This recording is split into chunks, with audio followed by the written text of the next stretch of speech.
Hello everyone, this is Steph with Stampin' and Scrappin' with Steph, and today I just wanted to show you how I put together this really simple and really easy little spring basket or Easter basket.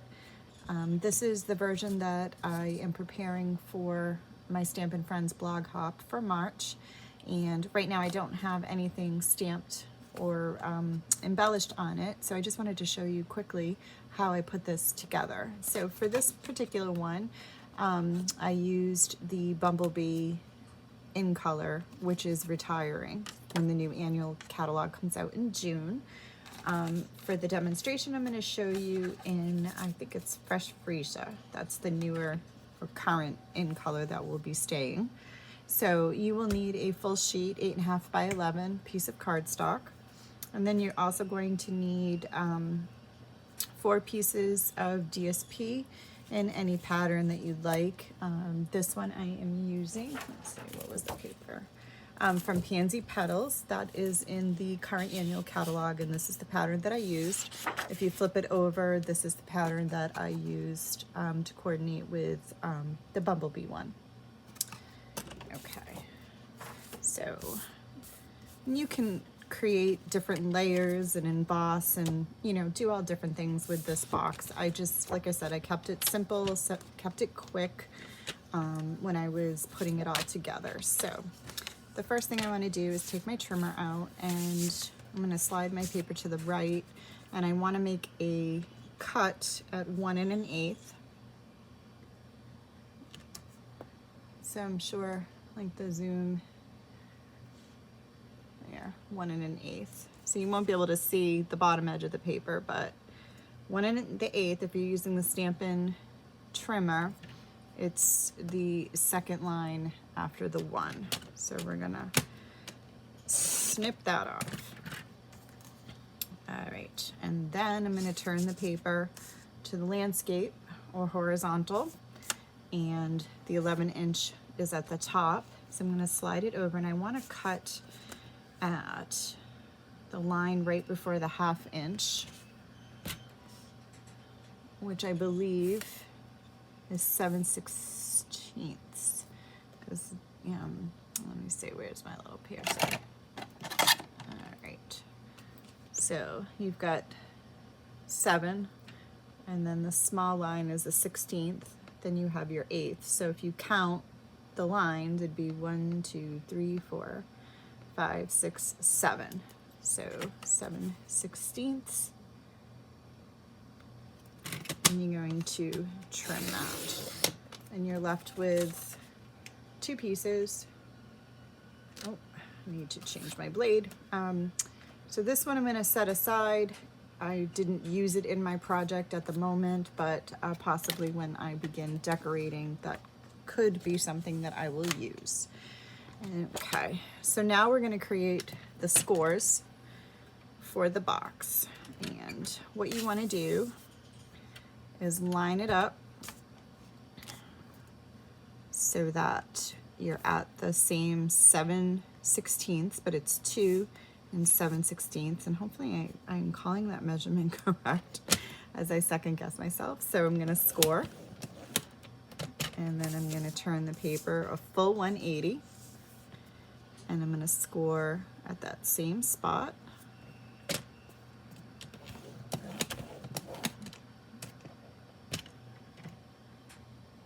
And then I'm going to turn it once,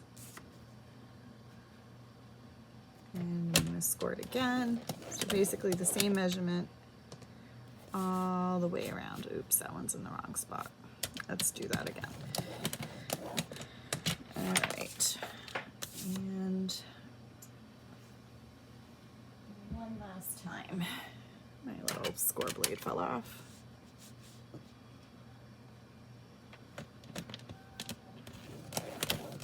Okay.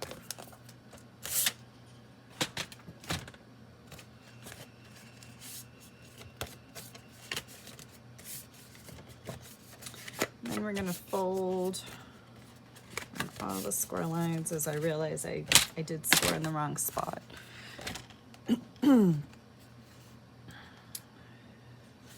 So then you're going to trim up on your score lines on two sides. So I apologize, you see two different score lines on mine, but I assure you it will all work out. And I can show you a different piece just if there's any confusion. Okay, so you have these edges here and this edge here, and you can see I made a mistake. I scored closer to the 3, but this is going to be my inside, so no one's going to see that. And you can see one that is scored here correctly. So you would just fold on all of these. Again, it's the 2 7/16, so it's a line right before the half. And then I would trim here and here, and then this side, here, and here. Okay, so it's the same concept. All right, so I'm going to add my panels on because I don't want to do it when I'm assembling the box. So for this one, I would simply just use my Stampin' Sale.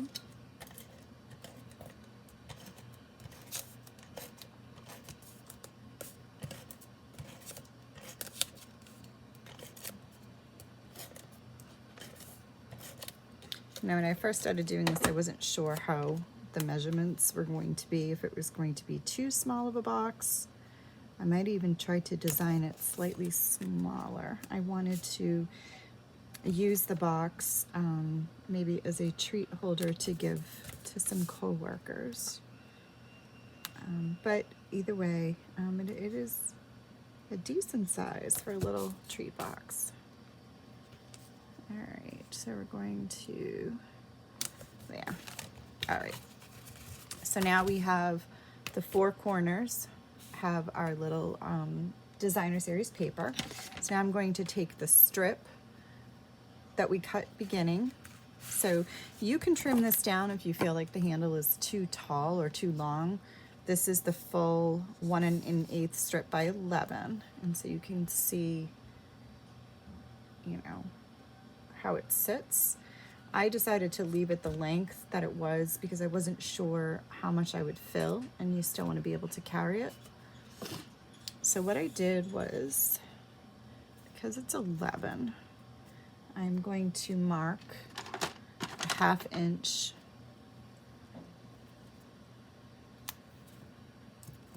on each end. And again, your pencil lines will be hidden when the box or the basket is assembled. Okay. So now what you're going to do is you're going to take and center, and I'm lining up that pencil line with the edge of the paper. And if you hear any background noise, my pellet stove is running because I am in a basement, so even though it's a little bit on the warmer side today, it's still chilly down here. So sometimes it creates a humming, and I apologize for that. And then do the same thing on the opposite side. So I stapled both edges. And that way it's nice and secure. And if you put something that's a little heavy in here, the handle won't tear quite as easily. You could also add some liquid adhesive underneath to just give it that extra level of support. But that worked well for me. All right, and then to create the sides, we're going to pull the 2 panels up and align by the point. And then I try to make sure it's at a centered kind of mark on the strip itself. So the way that I put this together is, if you open one side up, I'm using tear and tape, and I'm adding tear and tape here,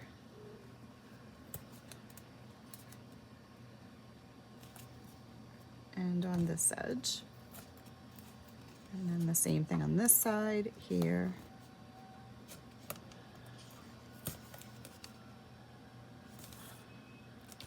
and here.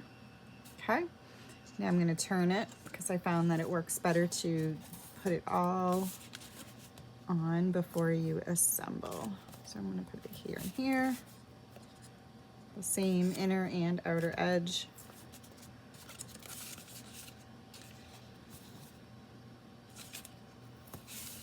Now this would be cute if you pre-embossed using, we used to have a basket weave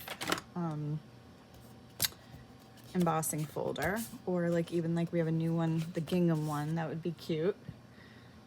All right, so now I'm going to remove my backing to my tear and tape.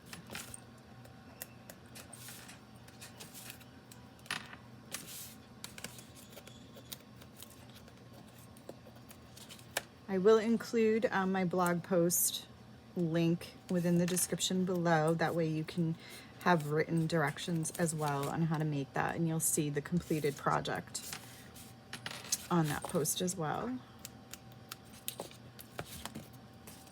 But I will say this comes together in a matter of minutes. You know, it just takes a little finagling, and then you're good to go.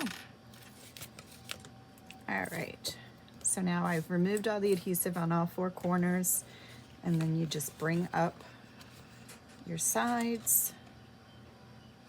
I go point to point here, and then give it a little squeeze. You could also use your liquid glue if you feel that that creates a little more strength. And there you go. And that's the little box. So that was, this is the one we just created. This is the one I'm doing for my blog post. All right, I hope you enjoyed this video. Thanks for stopping by. Have a great day.